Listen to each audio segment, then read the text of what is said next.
उम्मीद है आप लोग स्वस्थ और मस्त होंगे।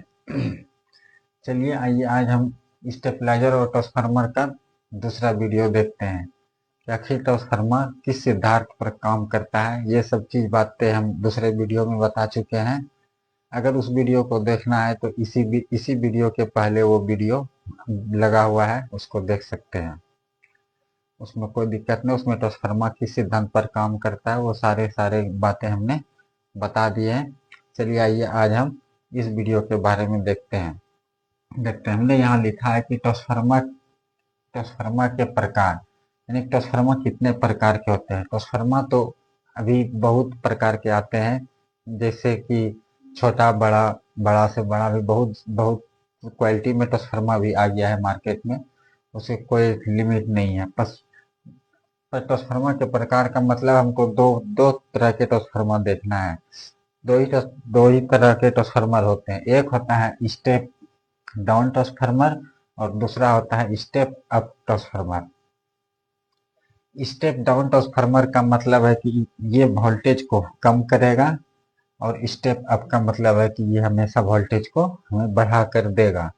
बस हमको यही समझना है कि कौन सा ट्रांसफार्मर वोल्टेज बढ़ाएगा और कौन सा स्टेबलाइजर, कौन सा ट्रांसफार्मर वोल्टेज को बढ़ाएगी। देखिए, ये स्टेप डाउन ट्रांसफार्मर है। स्टेप डाउन ट्रांसफार्मर जो होता है ये हमेशा वोल्टेज को कम करती है। पर क्यों कम करती है, पहले देख लीजिए कि किसी भी ट्रांसफार्मर में दो तरह के बेंडिंग होता है। एक बेंडिंग सेकेंडरी और एक प्राइमरी। सेकेंडरी और प्राइमरी सेकेंडरी और प्राइमरी दो बेंडिंग होता है एक ट्रांसफार्मर के बीच। और अब ये वोल्टेज क्यों घटाता है, सबसे पहले हम वो जानते हैं। जिस ट्रांसफार्मर में प्राइमरी बेंडिंग अधिक होगा और सेकेंडरी बेंडिंग कम होगा, वो ट्रांसफार्मर हमें वोल्टेज जो देगी वो घटा के देगी। इसीलिए उसको हम स्टेप डाउन ट्रांसफार्मर कहते हैं। जैसे कि ये देख लीजिए, स्टेप डाउन ट्रांसफार्मर है। स्टेप डाउन ट्रांसफार्मर में प्राइमरी बेंडिंग जो है ज्यादा है और सेकेंडरी बेंडिंग कम है। इसका मतलब ये हमें आउटपुट कम देगी। ये स्टेप डाउन ट्रांसफार्मर का हो गया। अब स्टेप अप ट्रांसफार्मर का मतलब ये होता है कि ये सिर्फ वोल्टेज को बढ़ा सकता है। ये वोल्टेज को सिर्फ बढ़ा सकता है, घटा नहीं सकता है। क्योंकि इसका जो ये प्राइमरी बेंडिंग है ये कम है और सेकेंडरी बेंडिंग ज्यादा है। प्राइमरी बेंडिंग कम है और सेकेंडरी बेंडिंग ज्यादा है, इसीलिए ये वोल्टेज जितना देंगे उससे हमको अधिक बढ़ा के ही देगा। ये स्टेप अप ट्रांसफार्मर का यही काम है। उसके अंदर जितना वोल्टेज इन करोगे उससे हमें बढ़ाकर ट्रांसफार्मर वोल्टेज देगा। ये स्टेप अप ट्रांसफार्मर कहलाता है। अब बात आता है कि ये ऑटो ट्रांसफार्मर कब क्यों कहा जाता है, क्योंकि ऑटो ट्रांसफार्मर इसको इसलिए कहा जाता है क्योंकि ये ट्रांसफार्मर को घटा भी सकता है और बढ़ा भी सकता है। ये ट्रांसफार्मर दोनों स्टेप डाउन ट्रांसफार्मर और स्टेप अप ट्रांसफार्मर दोनों के गुणों को मिलाकर ऑटो ट्रांसफार्मर बनाया गया है। ये ये क्या कर सकता है कि ये वोल्टेज को घटा भी सकता है और स्टेप वोल्टेज को बढ़ा भी सकता है। इसे रोटरी वाले ट्रांसफार्मर कहते हैं, जो हम लोग घरों में स्टेबलाइजर में यूज करते हैं। ये वोल्टेज घटा भी सकता है, आवश्यकता के अनुसार हम इससे बढ़ा भी सकते हैं, इसीलिए हम इसे ऑटो ट्रांसफार्मर कहते हैं। अब ऑटो ट्रांसफार्मर कैसे काम करती है, ऑटो ट्रांसफार्मर काम कैसे करती है, अब हम ये देखते हैं।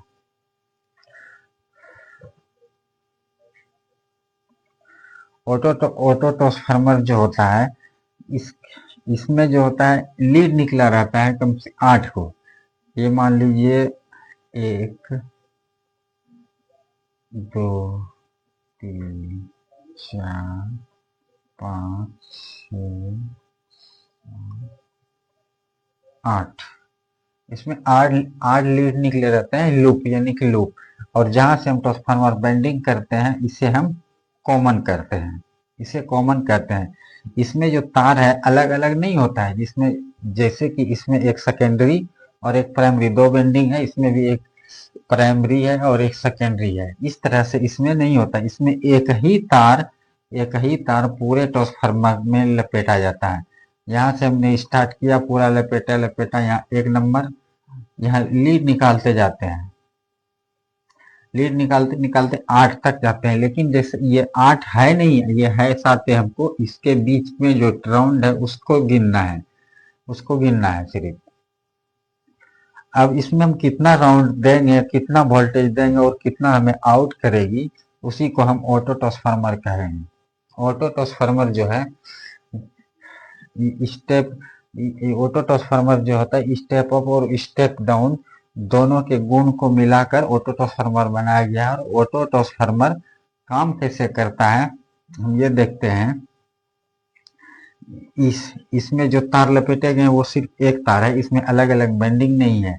हमने ये मान लो ये कोर है, ये तार नहीं, ये कोर है। और यहाँ से हम स्टार्टिंग किए, यहाँ से राउंड लपेटते लपेटते लपेटते इसे पूरा एक ही तार है, दो तार, इसमें दो बेंडिंग नहीं है, इसमें एक ही बेंडिंग है।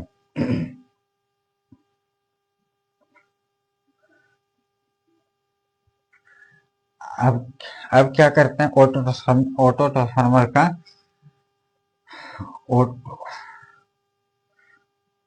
ऑटो ट्रांसफार्मर को हिंदी में यानी कि मैनुअल ट्रांसफार्मर कहते हैं,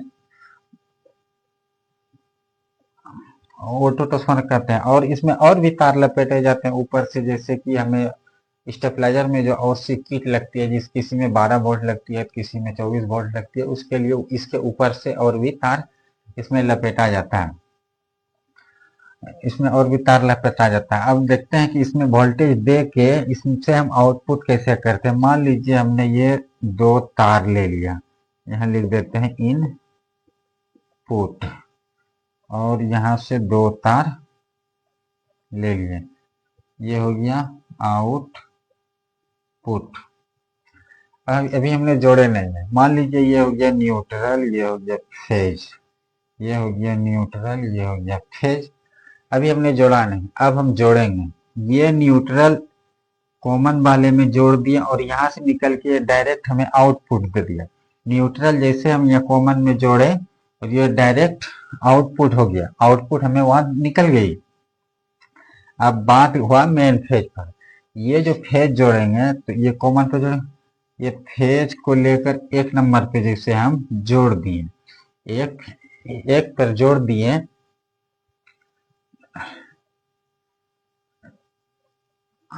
और एक पे जो जोड़ दिए, इसमें जो हमारा वोल्टेज इनपुट हो गया। अब आउटपुट जो लेना है, आउटपुट यहाँ से लेना है। यहाँ से लेने का मतलब है कि मान लेते हैं कि यहाँ से यहाँ तक जो है 1000 टर्न लपेटा हुआ, सिर्फ मान लीजिए। ट्रांसफार्मर का ये कोई डाटा हम बता नहीं रहे हैं, डाटा आगे बताएंगे। अभी हम मान लेते हैं आप लोग को सीखने के लिए, जब डाटा बताएंगे तो उसका सूत्र होता है, वो भी आप लोग को बता देंगे, ठीक। उसके बाद मान लीजिए यहाँ से यहाँ जो है तो 100 टर्न है, 100।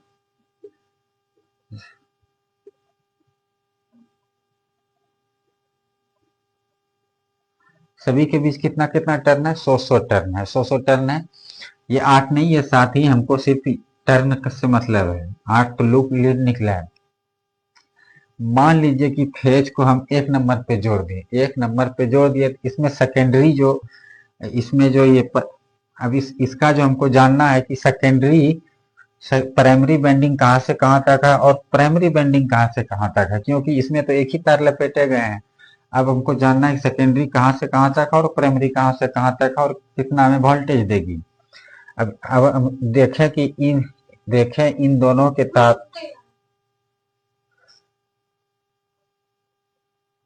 कब रुका था, चलो। अब देखेंगे कि सेकेंडरी और प्राइमरी कहाँ से कहाँ तक है। मान लीजिए ये तार न्यूट्रल जो जोड़े तो हमने ये डायरेक्ट न्यूट्रल आउटपुट कर दिया। अब फेज जो हुआ, फेज सीधे सीधे हम एक नंबर पे लगा दिए,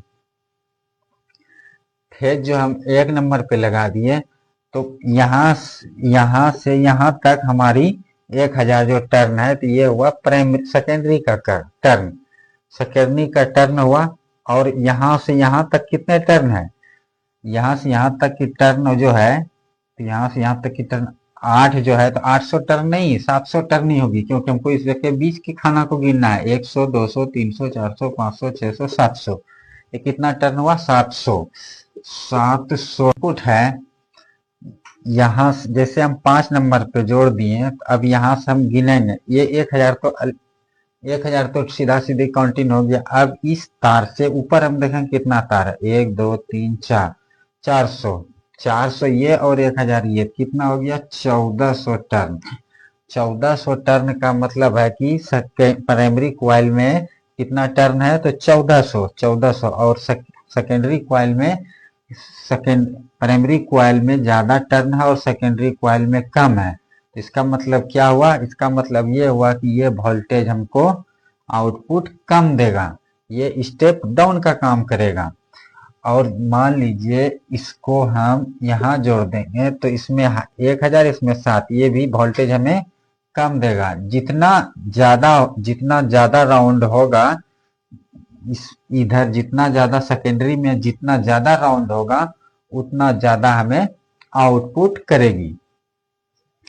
बस ये छोटी छोटी बातें आप लोग को याद रखना होगा, क्योंकि इसके आगे जो हम ट्रांसफार्मर के बारे में बताएंगे, डाटा निकालेंगे, उस डाटा निकालने में ये सब बातें आते रहेगी। इसलिए छोटी छोटी बातें आप लोग को यादें रखना पड़ेगा कि स्टेप डाउन और स्टेप अप, स्टेप डाउन और स्टेप अप में क्या क्या होता है। स्टेप डाउन में हम क्या क्या बताए थे, स्टेप डाउन में क्या होता है कि सेकेंडरी प्राइमरी को का जो टर्न होता है वो अधिक होता है और सेकेंडरी का जो टर्न होता है वो कम होता है।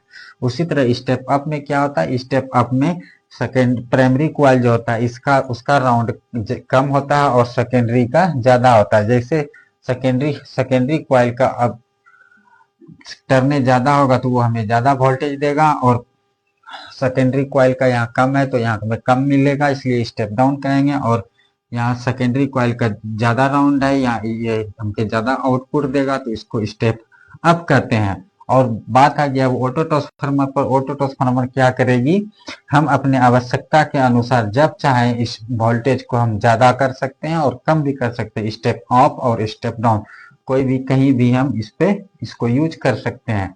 बस दोस्त टर्न, और यहाँ से यहाँ कितना टर्न है, तो 1000 टर्न है, 1000 टर्न है। तो ये इसमें जो है तो सेकेंडरी जो कॉइल है 1000 राउंड है, और प्राइमरी जो टर्न है वो 700 टर्न है। तो इसमें सेकेंडरी कौन सा हो गया, प्राइमरी 1000 टर्न हुआ, प्राइमरी टर्न ये हो गया और सेकेंडरी ये हो गया।